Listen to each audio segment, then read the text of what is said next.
Well, hello and welcome to NetworkL CCNA training. This first lecture will be about introduction to networks, but first let's talk about CCNA exam.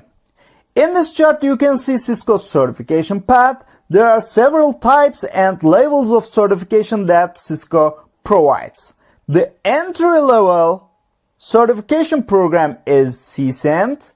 The associate level certification program is CCNA. The professional level certification program is CCNP, and the expert level certification program is CCIE and CCAR. And as you can see, each level has also different programs such as cloud, collaboration, data center, design, and routing and switching, and something like that. In this training, we are going to focus on CISCO's most popular associate level certification program, CCNA, routing and switching. This course will help you to improve yourself about networking basics, switching and routing technologies, IPv4 and IPv6. As enterprises migrate toward controller-based architectures, the role and skills required of a core network engineer are evolving and more vital than ever. To prepare for this network transition, the CCNA routing and switching certification will not only prepare you with the knowledge of foundational technologies, but ensure you stay relevant with skill sets needed for the adoption of next generation technologies. To earn the CISCO certification, to earn the CISCO CCNA routing and switching, you have two options. The first option is you should pass the 200-125 exam, or option 2, you should pass 100-105, 200-105 exams both. Decision is yours surely, but my offer is just go ahead with option 1, pass the 200-125 exam and finish the process in one step. CCNA routing and switching certifications are valid for 3 years, and you have a bunch of choices for recertification. You can visit the CISCO's webpage for recertification process when your certificate expires. So, it's time to start now, and let's go ahead with our first section, Introduction to Networks. In this section, we're going to talk about basics of network, LANs, WANs, and the internet, and network trends and security overview. Alright, let's go. We are starting our training with an interesting graphic. This graphic shows us number of devices connected to internet worldwide. As you can see, there were 8 billions of devices connected to internet, but it is assumed to be 50 billions. That is a really crazy number, guys, and that means we will need much more resources such as bandwidth and stronger devices and more secure networks. Let's go ahead with the global community networks. Nowadays, we may often need to meet people from different parts of the world. Especially, global companies can often hold meetings with employees in different locations. However, it can be very difficult for all employees to come together at the same location for each meeting, both in terms of time and cost. CISCO has two great solutions for eliminating these time and cost problems. The first solution is video conference.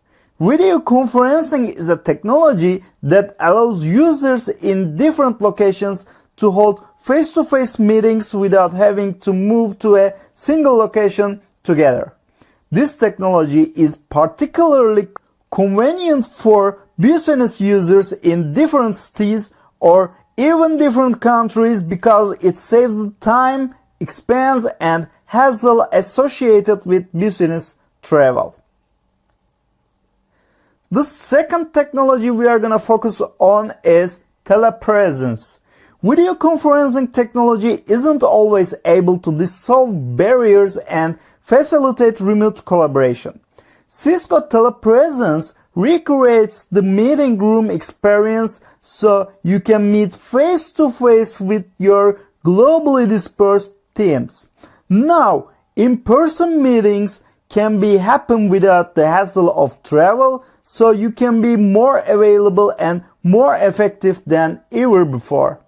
The CISCO telepresence experience delivers high-quality audio and high-definition video over a reliable IP network.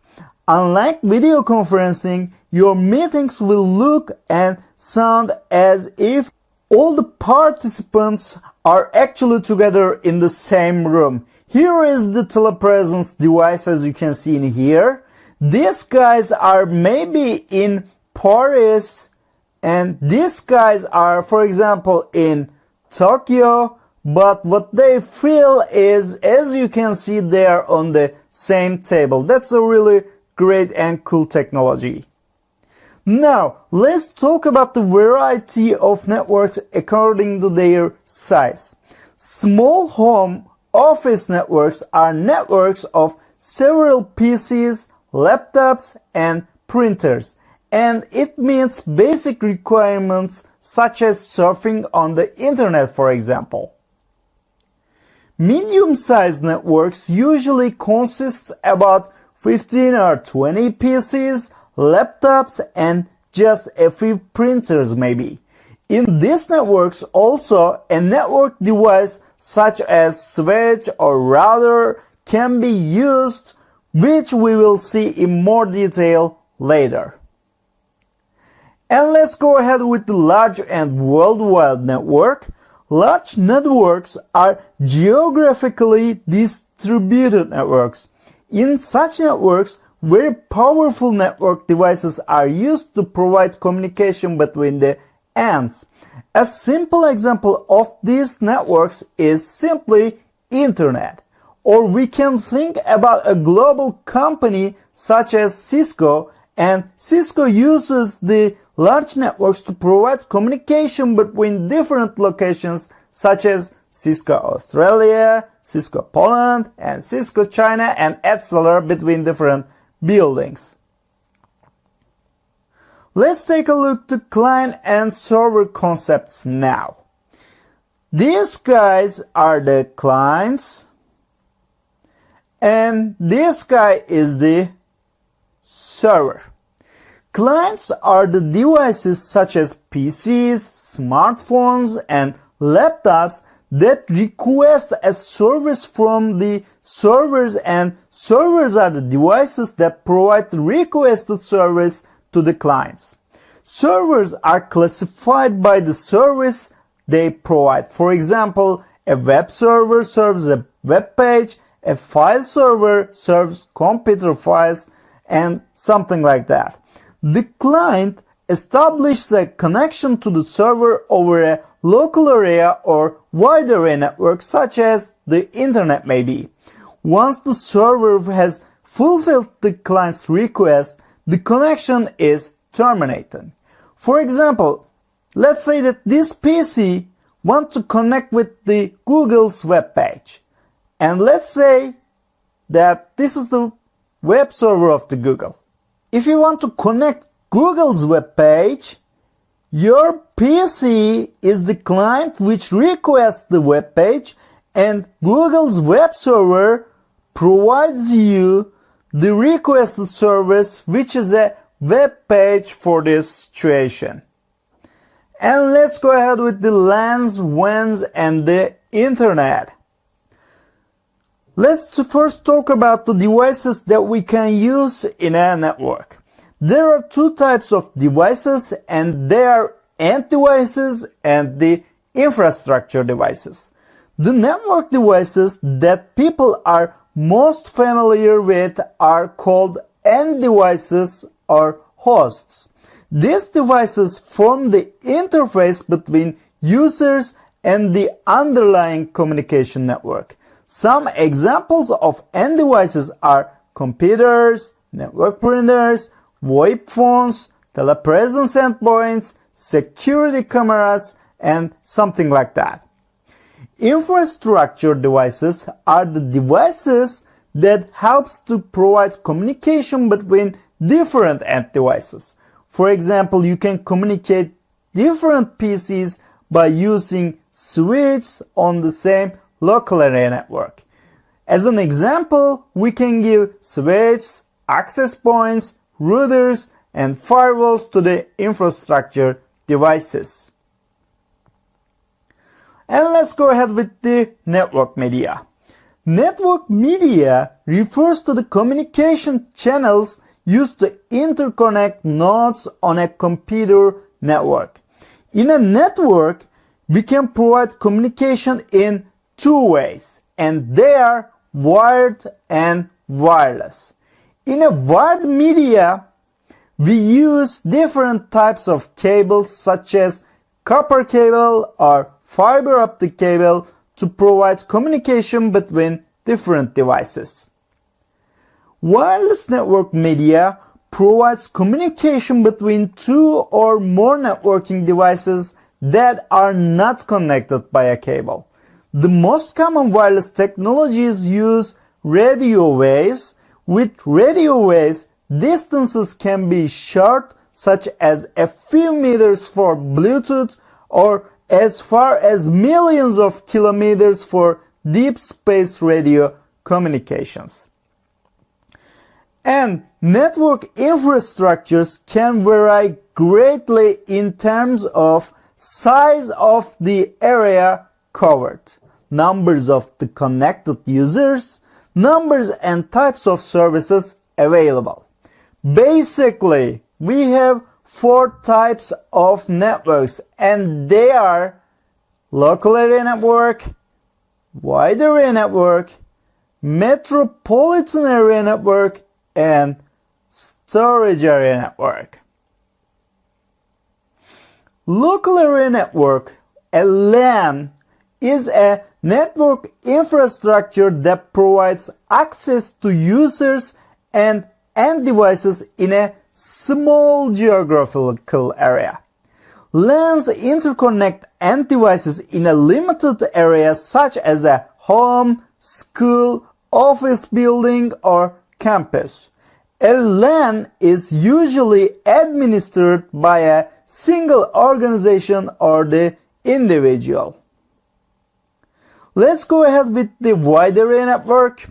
Wide area network, WAN, is a network infrastructure that provides access to other networks over a wide geographical area. This is the difference from the local area network. WANs are typically managed by service providers or internet service providers, and they interconnect different local area networks over wide geographical areas such as between cities, states, provinces, countries, or something like that. In the figure you see a WAN infrastructure, and here there's a London office, in here there's a Dallas office, in here there's a Washington office, and in here there's a Berlin local area network, and wide area network interconnects these different local area networks between different countries. Let's go ahead with metropolitan area network. A MAN is a network infrastructure that spans a physical area larger than a local area network but smaller than a wide area network. MANs, metropolitan area networks, are typically operated by a single entity such as a large organization. A storage area network is a network infrastructure designed to support file servers and provide data storage, retrieval, and replication. It involves high-end servers, multiple disk arrays, and fiber channel interconnection technology.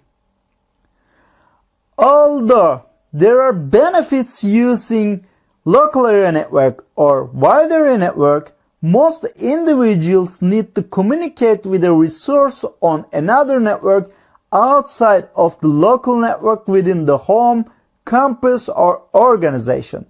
This is done using the Internet. The Internet is a worldwide collection of interconnected networks cooperating with each other to exchange information using common standards. Through telephone wires, fiber optic cables, wireless transmissions, and satellite links, Internet users can exchange information in a variety of forms. But how we can connect to Internet? We have some options for this. The first option we are going to check is DSL, Digital Subscriber Line Technology. Digital Subscriber Line is a family of technologies that are used to transmit digital data over telephone lines.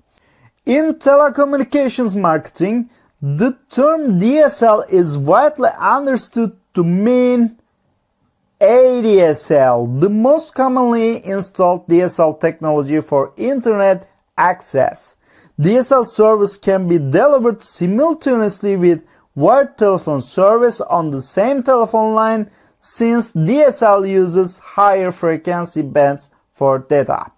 Here is how we can connect to Internet by DSL. Here is your computer device, and you connect your computer's network interface card to a device named modem. This modem device is connected to a little equipment named splitter, which splits the telephone and the data frequencies. The other side of the splitter is connected to your phone, and splitter is connected to a device named DSLAM on the ISP side, and this DSLAM is connected to ISP backbone, and this backbone takes you to the Internet simply. You can also connect to Internet by using cellular or mobile network. A cellular network or mobile network is a communication network where the last link is wireless. The network is distributed over land areas called cells, each served by at least one fixed location transceiver, but normally 3 cell sites or base transceiver stations. The most popular cellular networking communications are 3G, 4G, and that's gonna be 5G in the future.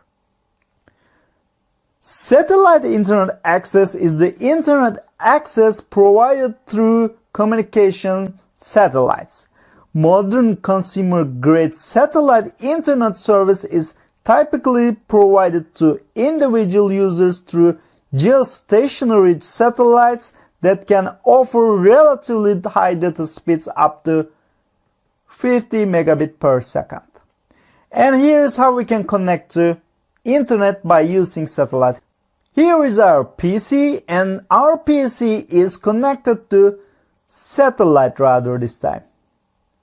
Satellite router is connected to antenna, and these antennas are communicating each other by using a satellite. This satellite forwards packets to internet side, and you can access the internet by using this antenna and NOC hub. Another internet connection option is Metro Ethernet. Metro Ethernet network is a metropolitan area network that is based on Ethernet standards.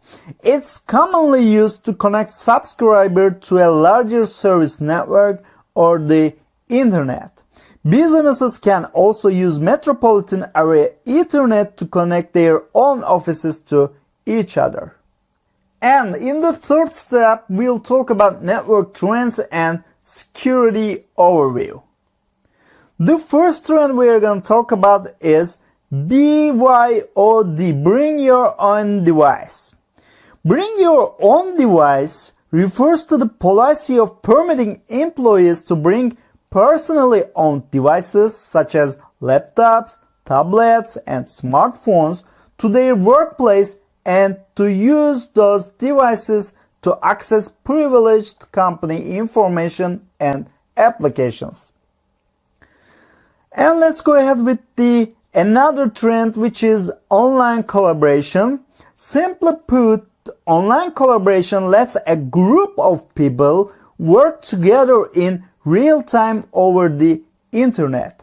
Those engaged in online collaboration can work together on word processor documents, PowerPoint presentations, and even for brainstorming, all without needing to be in the same room at the same time.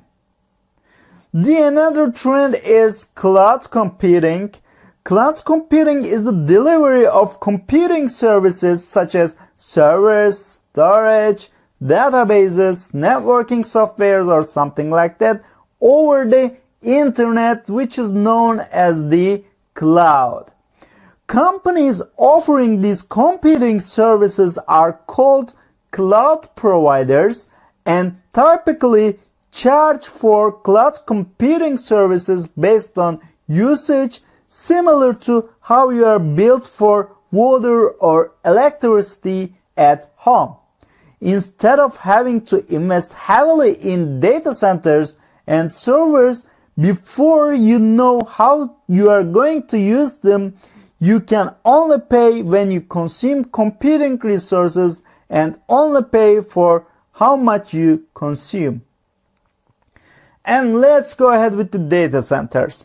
A data center is a facility composed of networked computers and storage that business or other organizations use to organize, process, store, and disseminate large amounts of data. Data centers are not a single thing, guys, but rather a conglomeration of elements. At a minimum, data centers serve as the principal repositories for all manner of IT equipment, including servers, storage subsystems, networking switches, routers, and firewalls, as well as the cabling and physical racks used to organize and interconnect the IT equipment.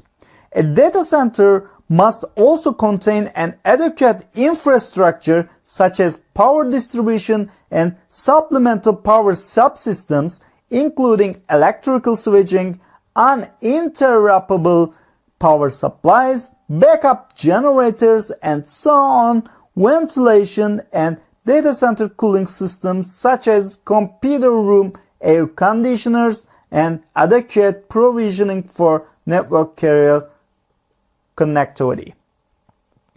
And let's take a look to the smart houses.